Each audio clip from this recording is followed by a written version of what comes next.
Good morning, students. Today we will read our third lesson, Deep Water. ये lesson हमारे इस month के syllabus में है. So let's read our lesson, Deep Water.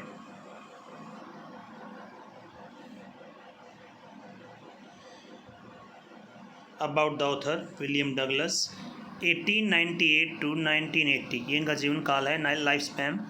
Was born in Maine, Minnesota. इनका जन्म Minnesota में हुआ. After graduating with bachelor of arts in English and economics he spend 2 years teaching high school in Yakima. Arts में English और economics में graduation करने के बाद उसने 2 साल टीचिंग में याकीमा के स्कूल में टीचिंग करने में बिताए. However he got tired of this, लेकिन इसके बाद वो इससे तंग आ गए and decided to pursue a legal career, और फिर कानूनी कैरियर चुनने का निर्णय किया. He met Franklin D Roosevelt, वो फ्रैंकलिन डी रूजवेल्ट से मिले एट येल में एंड बिकम एन एडवाइज़र, और उसके सलाहकार बन गए. And friend to the president and, और उस राष्ट्रपति के मित्र भी बन गए. फ्रैंकलिन डी रूजवेल्ट अमेरिका के राष्ट्रपति थे. Douglas was a leading advocate of individual rights. Douglas हमेशा ही व्यक्तिगत हितों के हिमायती थे. He retired in 1975 with a term lasting 36 years and remains the longest serving justice in the history of the court. वो 1975 में रिटायर हो गए उस टर्म की वजह से, यानी नियम की वजह से, जो 36 साल की उसकी सेवा हो गई थी, जो सबसे बड़ी सेवा थी कोर्ट के इतिहास में, न्याय के क्षेत्र में. The following excerpt is taken from O Man and Mountains by William Douglas. ये जो निबंध लिया गया है ये ओ मैन और माउंटेन से लिया गया है, विलियम डगलस के द्वारा लिखित. It reveals how as a young boy William Douglas nearly drowned in a swimming pool. ये बताता है कि कैसे विलियम डगलस जब एक युवा लड़का था तो तकरीबन स्विमिंग पूल में डूब ही गया था. इन दिस ऐसे he talks about his fear of water. इस ऐसे में अपने पानी के प्रति भय के बारे में बताता है. एंड देर आफ्टर, उसके बाद, how he finally overcome it, कैसे अंततः उस पर विजय पाता है, इस बारे में बताता है ये lesson. Notice how the autobiographical part of the section is used to support his discussion of the fear. Notice करो वो उसके आत्मविश्लेषण के वो हिस्से जिसमें वो इस भय को डिस्कस करने के लिए जिस सपोर्ट के रूप में उसने यूज़ किए हैं उनको नोटिस करो. तो ये राइटर के बारे में था. अब हम लेसन के बारे में पढ़ेंगे. It had happened when I was 10 or 11 years old. ये बात तब की है जब मैं 10 या 11 वर्ष का था. I had decided to learn to swim. मैंने तैरने सीखने का निर्णय किया. There was a pool at the YMCA in Yakima that offered exactly the opportunity. वहाँ YMCA में एक स्विमिंग पूल था. याकीमा में एक YMCA पूल था जो बिल्कुल इसी प्रकार की अपॉर्चुनिटी प्रदान करता था. Yakima river was treacherous. जो याकीमा रिवर थी वो जोखिम भरी थी. Mother continuously warned against it. माँ लगातार इस बारे में चेतावनी देती रहती थी. And kept fresh in my mind the details of each drowning in the river. और मेरे दिमाग में हमेशा याद ताज़ा रखती थी हर बार नदी में किसी की डूबने की. But the YMCA pool was safe. लेकिन YMCA पुल सेफ था. It was only 2 or 3 feet deep at the shallow. ये 2 या 3 फुट ही गहरा था किनारों से. While it was 9 feet deep at the other. लेकिन जो दूसरी और गहराई से वो 9 फीट गहरा था. And the drop was gradual. और गहराई भी धीरे धीरे थी, ऐसा नहीं था एकदम हो, ग्रेजुअल थी. I got a pair of water wings. मैंने वाटर विंग्स के एक जोड़े लिए. वेंट टू द पुल पर गया. I hated to walk naked into it and show my skinny legs. मुझे नंगे जाने और अपनी पतली टांगों को दिखाने में शर्म महसूस होती थी. But I subdued my pride and did it. लेकिन मैंने अपने घमंड पर काबू पाया और पानी में चला गया.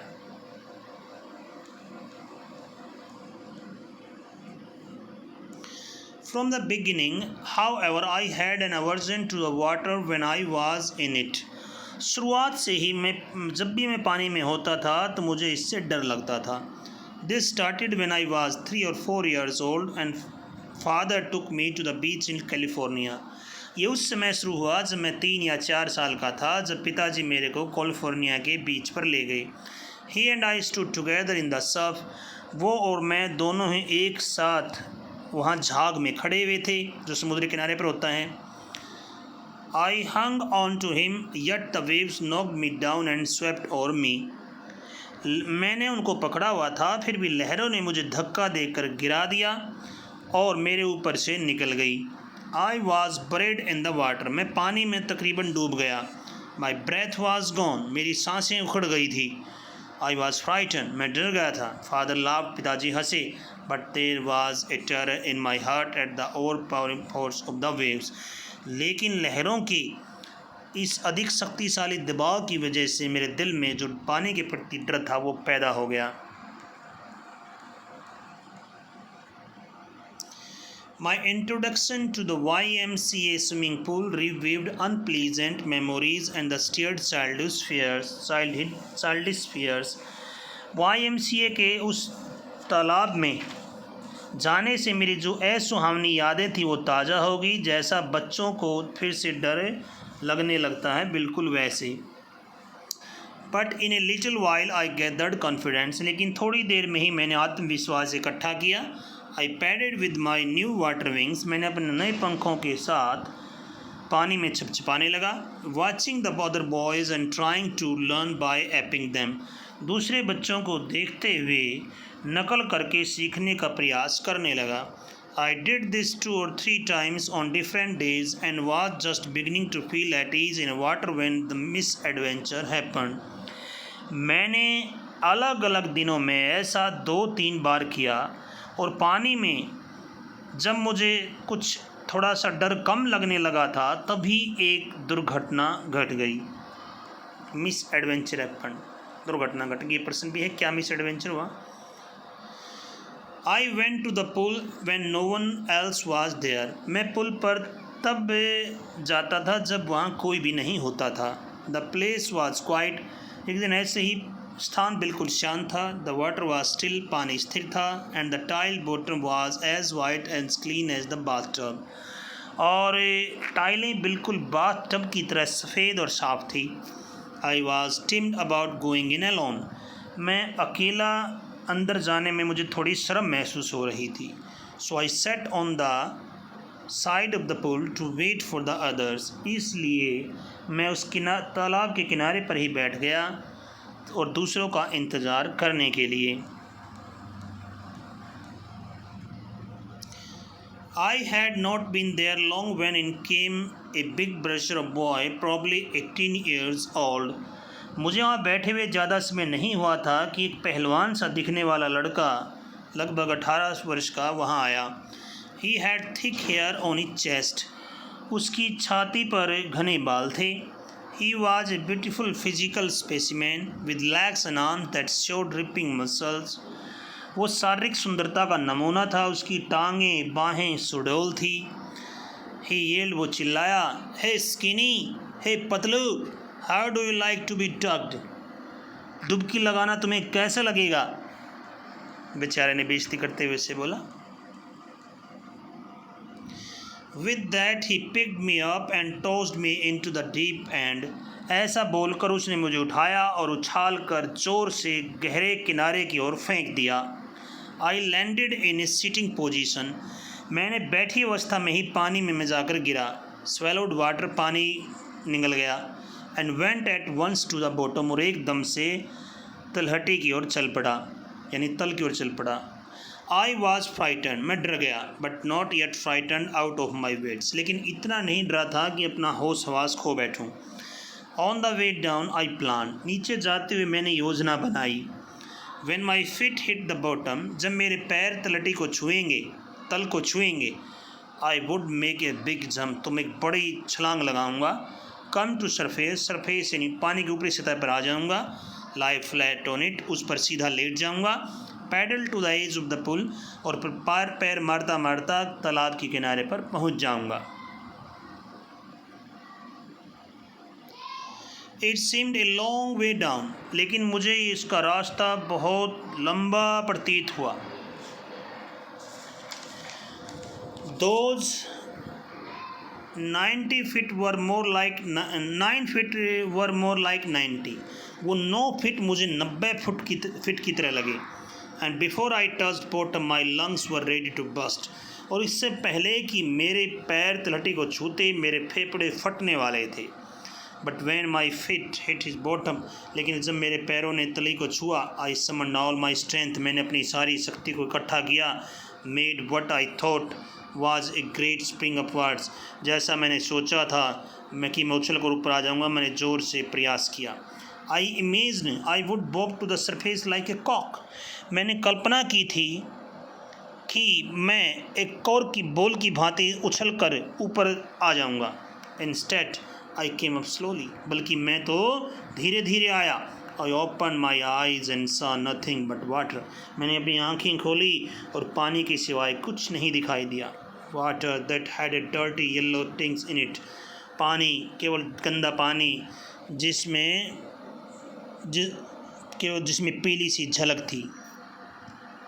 आई ग्रू पैनिकली, मैं डर गया। I reached up as if grab a rope, मैंने कुछ रस्सी जैसे किसी चीज़ को पकड़ने की कोशिश की।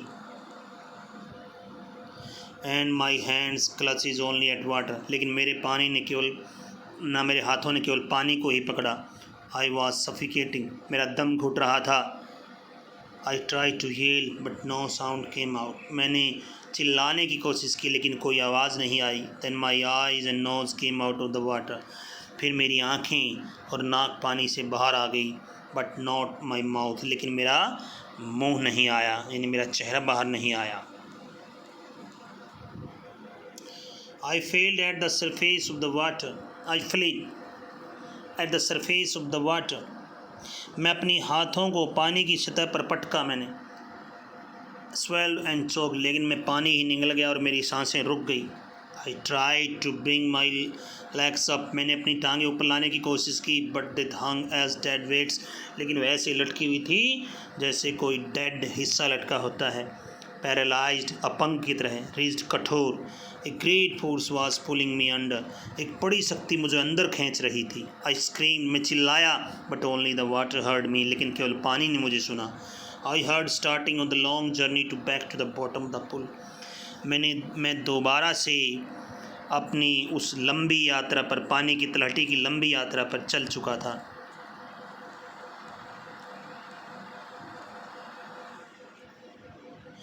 I stuck at the water as I went down, expending my strength as one in a nightmare fights an irresistible force. पानी में नीचे जाते हुए मैंने हाथ पांव मारे, अपनी शक्ति को इस्तेमाल किया जैसे किसी बुरे सपने में विरोध के स्वरूप लड़ाई हो रही हो, जब उस टाइम मारते हैं ऐसे मारा। I had lost all my breath, मैंने अपनी सारी सांसें खो दी थी। माई लंग्स एस्ट, मेरे फेफड़े दर्द करने लगे थे। माई हेड थ्रॉब्ड, मेरा सिर चकरा रहा था। आई वॉज गेटिंग डिजी, मैं बेहोश होने वाला था। But I remembered the strategy, लेकिन मुझे वो योजना याद आई अपनी। I would spring up the bottom of the pool and came like a कॉक टू द सरफेस, मैं उछल कर पुल तलहटी से उछल कर एक कॉर्क की बॉल की भांति सतह पर आ जाऊंगा। I would lie flat on the water, पानी पर सीधा लेट जाऊंगा। स्ट्राइक आउट माई एम्स, अपने बाजुएं मारूंगा। थ्रस्ट विद माई लेग्स, अपने पैरों के साथ। Then I would get to the edge of the pool and be safe, और फिर मैं अपने तल के किनारे पर सुरक्षित तरीके से पहुंच जाऊंगा, किनारे पर पहुंच जाऊंगा।